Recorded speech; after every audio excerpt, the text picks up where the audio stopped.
আসসালামু আলাইকুম, সবাইকে স্বাগত জানাচ্ছি বিডি ফিউজে। আপনাদের সঙ্গে আছি আমি সুরভি দিবা। গণভোটকে ঘিরে এবারে নির্বাচন কেবল একটি সাংবিধানিক বা প্রাতিষ্ঠানিক প্রক্রিয়া নয়, এটি কার্যত বাংলাদেশের সাম্প্রতিক রাজনৈতিক ইতিহাস, ক্ষমতার চরিত্র, রাষ্ট্রের ভবিষ্যৎ রূপরেখা এবং জুলাইয়ের গণঅভ্যুত্থান পরবর্তী মানসিকতার এক ধরনের রেফারেন্ডাম হয়ে উঠেছে। এই বাস্তবতায় বিএনপির অবস্থান সবচেয়ে বেশি আলোচনার জন্ম দিচ্ছে, কারণ দলটি প্রকাশ্যে যেসব বক্তব্য দিচ্ছে এবং ভেতরে ভেতরে যেসব রাজনৈতিক সংকেত দিচ্ছে তার মধ্যে স্পষ্ট দ্বন্দ্ব তৈরি হয়েছে। একদিকে দলীয় নেতৃত্বের একটি অংশ হাঁ ভোটকে অনিবার্য বাস্তবতা হিসেবে মেনে নেওয়ার ভাষা ব্যবহার করছে, অন্যদিকে তৃণমূল ও মিত্র রাজনৈতিক শক্তিগুলোর আচরণের না ভোটের প্রতি এক ধরনের স্বাভাবিক ঝোঁক ও সক্রিয় সমর্থনে স্পষ্ট হয়ে উঠছে। এই দ্বৈততা শুধু বিএনপির ভেতরের অস্বস্তিকেই বাড়াচ্ছে না, বরং ভোটারদের মাঝেও বিভ্রান্তি ও অনিশ্চয়তা তৈরি করছে, যা শেষ পর্যন্ত পুরো নির্বাচনের চরিত্রকেই প্রভাবিত করতে পারে। আরও বিস্তারিত থাকছে ওয়াহিদ ফারুকীর প্রতিবেদনে।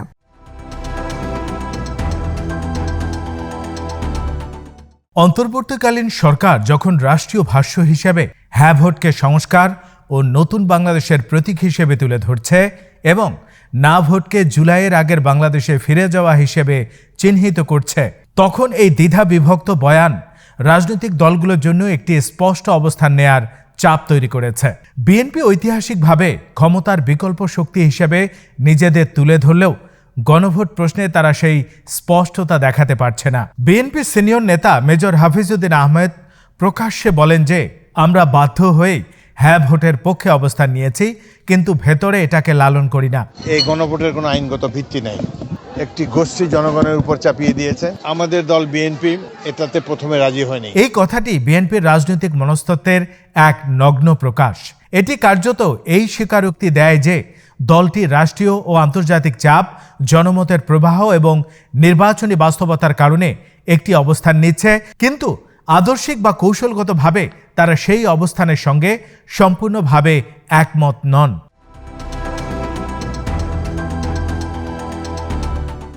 এই দ্বন্দ্বর সবচেয়ে স্পষ্ট হয়ে উঠেছে বিএনপির তৃণমূল পর্যায়ে। স্থানীয় পর্যায়ে অনেক নেতাকর্মী প্রকাশ্যেই না ভোটের পক্ষে প্রচারণা চালাচ্ছেন, যা সাধারণত একটি শীর্ষ নিয়ন্ত্রিত দলের ক্ষেত্রে খুব স্বাভাবিক দৃশ্য নয়। বিএনপির কেন্দ্রীয় নেতারা মুখে যাই বলুক না কেন, কিন্তু তাদের তৃণমূল নেতাদের স্বতঃস্ফূর্ত বিচ্যুতি প্রমাণ করে যে গণভোট প্রশ্নটি দলের আদর্শিক ভিত্তির সঙ্গে গভীরভাবে জড়িয়ে আছে। তৃণমূল নেতাদের কাছে হ্যাঁ ভোট মানে কেবল সংস্কার নয়, বরং একটি নতুন রাজনৈতিক কাঠামো, যেখানে তাদের পুরনো ক্ষমতার সমীকরণ, সংগঠনগত প্রভাব ও রাজনৈতিক অভিজ্ঞতা অনেকটাই অপ্রাসঙ্গিক হয়ে পড়তে পারে। ফলে না ভোট তাদের কাছে শুধু একটি রাজনৈতিক মত নয়, বরং আত্মরক্ষার কৌশল।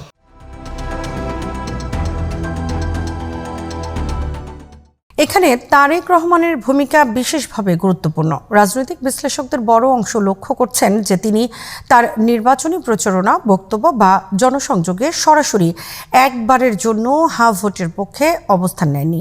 এটি কোনো কাকতালীয় বিষয় নয়। তারেক রহমান খুব সচেতনভাবেই একটি স্ট্র্যাটেজিক অ্যাম্বিগুইটি বা কৌশলগত অস্পষ্টতা বজায় রাখছেন বলে মনে করা হচ্ছে। একদিকে তিনি জানেন যে প্রকাশ্যে হ্যাঁ ভোটের পক্ষে অবস্থান নিলে দলের ভেতরের বড় একটি অংশ এবং ঐতিহ্যগত ভোট ব্যাংক ক্ষুব্ধ হতে পারে।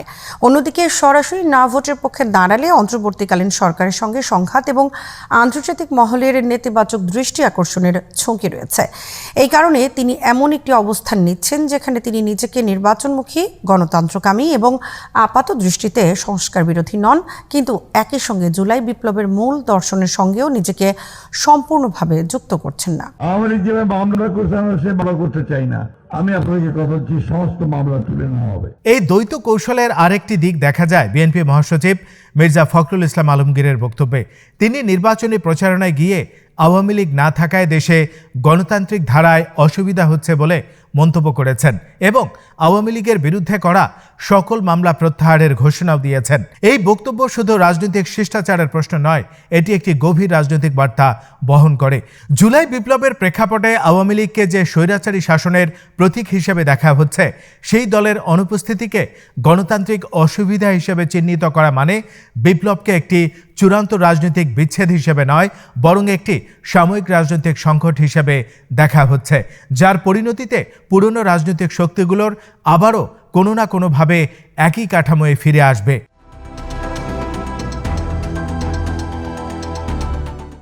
এই দৃষ্টিভঙ্গি অনেক বিশ্লেষকের কাছে বিএনপির বিমাতাসুলভ আচরণ হিসেবে ধরা পড়ছে। জুলাই বিপ্লবের রক্তাক্ত অবদান, রাজপথের ত্যাগ এবং রাষ্ট্রীয় কাঠামো ভাঙচুরে যে আকাঙ্ক্ষা সেখান থেকে উঠে এসেছে, বিএনপি সেটিকে পুরোপুরি ধারণ করতে পারছে না। বরং তারা মুক্তিযুদ্ধ ও মুক্তিযুদ্ধের চেতনার ভাষাকে সামনে এনে একটি পরিচিত ভোটের রাজনীতিতে ফিরে যেতে চাইছে। মুক্তিযুদ্ধের চেতনা বাংলাদেশের রাজনীতিতে বরাবরই একটি শক্তিশালী নৈতিক পুঁজি, কিন্তু জুলাই বিপ্লবের পর এই চেতনার ব্যাখ্যা ও প্রয়োগ নিয়ে নতুন প্রশ্ন তৈরি হয়েছে। অনেকের কাছে এটি এখন আর কেবল ৭১-এর স্মৃতি নয়, বরং বর্তমান ও ভবিষ্যতের জন্য একটি নতুন গণতান্ত্রিক নৈতিকতার প্রশ্ন।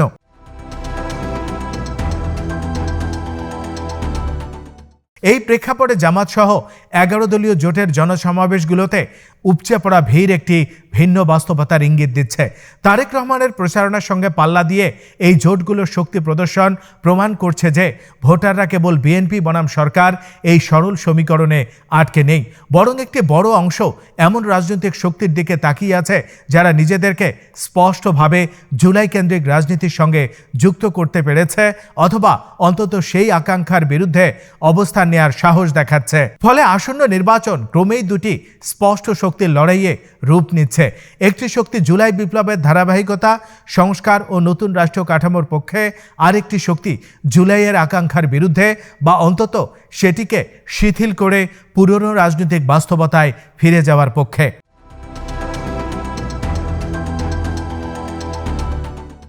এই পরিস্থিতিতে বিএনপির সবচেয়ে বড় সংকট হলো পরিচয়ের সংকট। তারা কি একটি সংস্কারমুখী, ভবিষ্যৎমুখী রাজনৈতিক দল হিসেবে নিজেদের পুনর্গঠন করবে, নাকি ক্ষমতায় ফেরার তাড়নায় পুরনো রাজনৈতিক সমীকরণ ও জোট রাজনীতির আশ্রয় নেবে?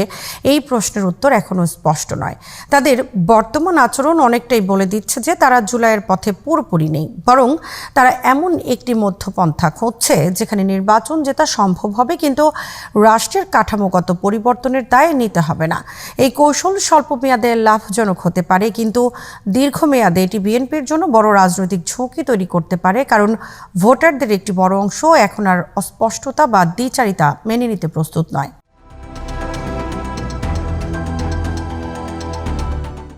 গণভোটের হ্যাঁ না প্রশ্ন তাই কেবল একটি টেকনিক্যাল সিদ্ধান্ত নয়, এটি একটি রাজনৈতিক নৈতিকতার প্রশ্ন।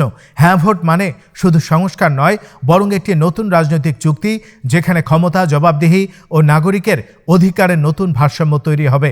না ভোট মানে কেবল পুরনো রাজনীতিতে ফিরে যাওয়া নয়, বরং জুলাইয়ের আত্মত্যাগকে আংশিকভাবে অস্বীকার করা। বিএনপি যদি এই প্রশ্নে স্পষ্ট অবস্থান নিতে ব্যর্থ হয়, তবে তারা এমন এক রাজনৈতিক শূন্যতায় পড়ে যেতে পারে যেখানে তারা না পুরোপুরি সংস্কারপন্থী, না পুরোপুরি পুরনো ব্যবস্থার নির্ভরযোগ্য প্রতিনিধি হিসেবে বিবেচিত হবে।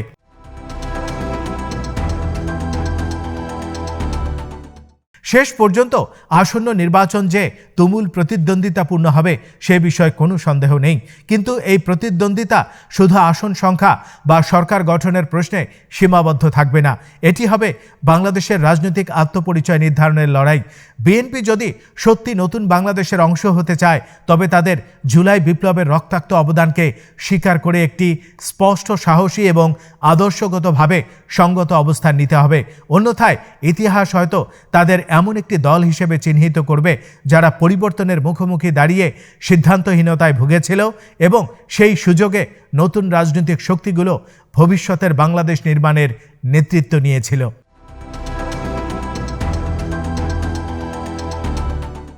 আজ এখানেই শেষ করছি। সবাই ভালো থাকুন, সুস্থ থাকুন আর দেখতে থাকুন বিডি ভিউজ। চ্যানেলটি ভালো লাগলে সাবস্ক্রাইব করুন, সংযুক্ত থাকুন আমাদের ফেসবুক পেজে। আল্লাহ হাফেজ।